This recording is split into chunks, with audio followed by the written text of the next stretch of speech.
हुए सभी भाइयों बहनों, माताओं, बुज़ुर्गों, बच्चों, आप सब लोगों को मेरा नमस्कार, सबको मेरा प्रणाम। आज बहुत खुशी का दिन है कि इस आश्रम फ्लाईओवर एक्सटेंशन का उद्घाटन किया जा रहा है और ये जनता के लिए खोला जा रहा है। आश्रम फ्लाईओवर से डीएनडी तक का ये एक्सटेंशन, जो अब पहले घंटों घंटों तक इतने लंबे लंबे ट्रैफिक जैम होते थे, खासकर सुबह और शाम को ऑफिस आवर्स में, अब लोगों को इससे निजात मिलेगी।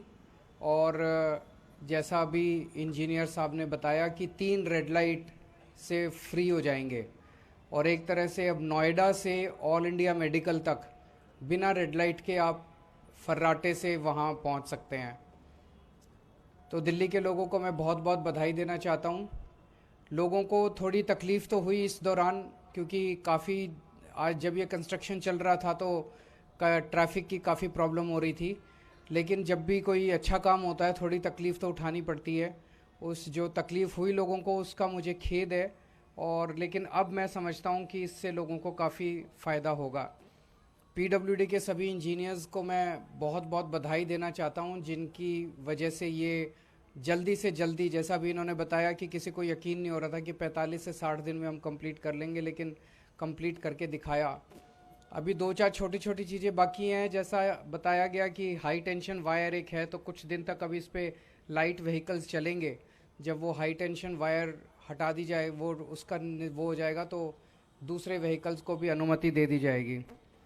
ये 1425 मीटर लंबा फ्लाईओवर है। दिल्ली के अंदर जब से हमारी सरकार बनी है, दिल्ली के इंफ्रास्ट्रक्चर को, खासकर ट्रांसपोर्ट और रोड इंफ्रास्ट्रक्चर को इम्प्रूव करने के लिए रात दिन मेहनत कर रहे हैं।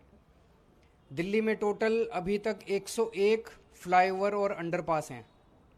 उसमें से लगभग 27 फ्लाईओवर और अंडरपास पिछले 7 साल में हमारी सरकार के दौरान बने हैं। तो हमारे से पहले 65 साल में 74 बने थे और हमारे टाइम में 27 बने हैं। अभी आने वाले दिनों में 15 बड़े बड़े फ्लाईओवर या फ्लाईओवर के एक्सटेंशन या डबलिंग ऑफ फ्लाईओवर, इस तरह से 15 और बड़े बड़े प्रोजेक्ट्स पाइपलाइन में हैं। जैसे पंजाबी बाग में 6 लेन फ्लाईओवर बनाया जा रहा है, जो कि उम्मीद है 31 दिसंबर इसी साल कंप्लीट कर लिया जाएगा। सराय काले खां पे आप देखोगे एक डबलिंग चल रही है, वो 31 जुलाई तक कंप्लीट हो जाएगा। आनंद विहार के पास रोड नंबर 56 में कंस्ट्रक्शन चल रही है फ्लाईओवर की, वो 31 अगस्त तक कंप्लीट हो जाएगा। मंगल पांडे मार्ग फ्लाईओवर, गगन सिनेमा पे एक फ्लाईओवर बनाया जा रहा है। Doubling of flyover at Savitri cinema, Nehru place, rotary at Shalimar Bagh, Najafgarh Phirni, Maa Anandmayi flyover, Tripolia gate से Rani Jhansi flyover, east west corridor, north south corridor, elevated road from Wazirabad signature bridge to DND flyway, extension of Nehru Place flyover to Modi Mill flyover, LC12 railway overbridge at Kheda Khurd. So ये लगभग 15 ऐसे और flyovers के projects हैं जो दिल्ली के अलग अलग हिस्सों में चल रहे हैं और लोगों को वहाँ पे ट्रैफिक जाम से मुक्ति दिलाएंगे। इसके अलावा दिल्ली की सड़कों को खूबसूरत करने का मैंने जैसे अभी कुछ दिन पहले अनाउंस किया था कि दिल्ली की सड़कें जो हैं उनको ब्यूटीफाई करने का, उनकी रोज़ सफाई हो, उनकी रोज़ धुलाई हो, मैकेनिकल सकिंग मशीन से वहाँ पे मिट्टी हटाई जाए। ये सारी चीज़ें पाइपलाइन में हैं और ये जल्दी इनकी शुरुआत होगी कि पूरी दिल्ली की कम से कम पहले फ़ेज़ में हम दिल्ली की जो पीडब्ल्यूडी की रोड्स हैं, 60 फुट से चौड़ी सड़कें जितनी हैं, लगभग 1480 किलोमीटर, उनको हम पहले फ़ेज़ में उनकी सफाई का काम करेंगे।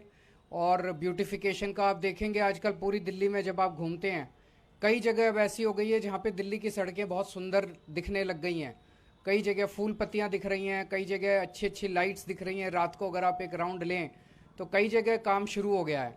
अब इसको पूरी दिल्ली के अंदर अपने को दिल्ली को सुंदर बनाना है, दिल्ली की सड़कों को सुंदर बनाना है।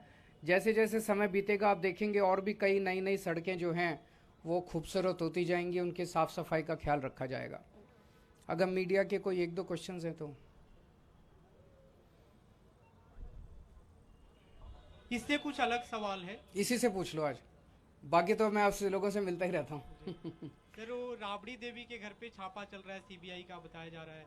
वो गलत है, इस तरह से सभी विपक्ष के लोगों के ऊपर छापे मारना, उनको प्रताड़ित करना सही नहीं है। सर, कल ही आप लोगों ने चिट्ठी लिखी थी कम से कम 8 से 9 विपक्ष के नेताओं ने, उसके बाद आज छापा, क्या उससे जोड़कर दिख रहे हैं इस मामले को? उससे जोड़ के भी हो सकता है, क्योंकि जिस तरह से मैंने कल इसके ऊपर बोला भी था कि जिस तरह से एक ये ट्रेंड बनता जा रहा है कि विपक्ष के जितने भी राज्य हैं उन राज्यों में काम नहीं करने दिया जाएगा, तो या तो उन राज्यों के अंदर ईडी सीबीआई छोड़ के उन विपक्षी दलों के राज्यों के अंदर उनको तंग किया जाता है, या गवर्नर के ज़रिए उन लोगों को तंग किया जाता है। तो इस तरह से ये ठीक नहीं है, क्योंकि जनतंत्र तो तभी चलेगा, देश तो तभी आगे बढ़ेगा जब सारे मिलके काम करेंगे। तो चाहे पक्ष हो चाहे विपक्ष हो, जिसको भी वोट मिला उसकी सरकार बनी, उसकी सरकार को काम करने दिया जाना चाहिए। Thank you. बहुत बहुत बहुत धन्यवाद।